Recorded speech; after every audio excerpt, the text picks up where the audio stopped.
हमारा शरीर सेल्स यानी कि कोशिकाओं से मिलकर बनता है और इन कोशिकाओं का हमारे शरीर के लिए बहुत ज्यादा महत्व होता है। तो ऐसी ही एक कोशिका होती है जिसे कहते हैं स्टेम सेल। स्टेम सेल या मूल कोशिका हमारे शरीर की बीमारियों को ठीक करने में बहुत ही मददगार साबित होती है। तो ऐसे में आपको भी स्टेम सेल के बारे में इम्पोर्टेंट इन्फॉर्मेशन जरूर लेनी चाहिए। इसीलिए आज क्विक सपोर्ट के इस वीडियो में हम आपको स्टेम सेल से जुड़ी खास बातें बताने वाले हैं जो आपके लिए बहुत ही यूजफुल होने वाली है। इसीलिए इस वीडियो को पूरा जरूर देखें। तो चलिए शुरू करते हैं और सबसे पहले ये जानते हैं कि स्टेम सेल यानी कि मूल कोशिका क्या होती है।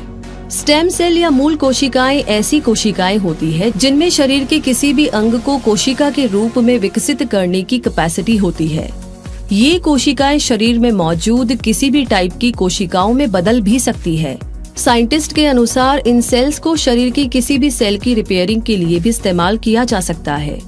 यानी अगर हार्ट सेल्स खराब हो जाए तो स्टेम सेल से उन्हें रिपेयर किया जा सकता है, और अगर आंख के कॉर्निया की सेल्स खराब हो जाए तो उन्हें भी स्टेम सेल्स से विकसित करके ट्रांसप्लांट किया जा सकता है।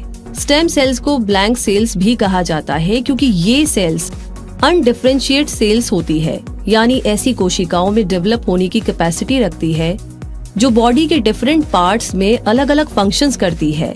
स्टेम सेल से अपोजिट हमारी बॉडी में मौजूद ज्यादातर सेल्स डिफरेंशिएटेड सेल्स होती है जो पर्टिकुलर ऑर्गन में स्पेसिफिक पर्पस को पूरा कर सकती है, जैसे रेड ब्लड सेल्स जिनका काम स्पेसिफिक होता है और ये ब्लड के थ्रू ऑक्सीजन कैरी करने का काम करती है। हमारी बॉडी में या लेबोरेटरी में राइट कंडीशंस में स्टेम सेल्स डिवाइड होकर के ज्यादा सेल्स बना लेती है जिन्हें डॉटर सेल्स कहा जाता है। ये डॉटर सेल्स या तो नई स्टेम सेल्स बन जाती है या फिर स्पेशलाइज्ड सेल्स बन जाती है जिनके फंक्शंस ज्यादा स्पेसिफिक होते हैं, जैसे blood cells, brain cells, heart muscle cells और बोन सेल्स। हमारी बॉडी में स्टेम सेल्स के अलावा किसी और सेल में नई सेल जनरेट करने की एबिलिटी नहीं होती है।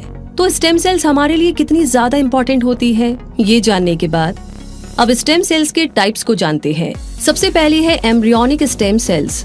Embryonic stem cells human embryo से आती है जो 3 से 5 दिन के होते हैं और इन्हें इन विट्रो फर्टिलाइजेशन प्रोसेस के दौरान हार्वेस्ट किया जाता है। इन सेल्स को प्लूरियोपोटेंट स्टेम सेल्स कहा जाता है क्योंकि ये बॉडी की किसी भी टाइप की सेल में कन्वर्ट हो सकती है और ज्यादा स्टेम सेल्स में डिवाइड भी हो सकती है। इसकी स्पेशलिटी के कारण एम्ब्रियो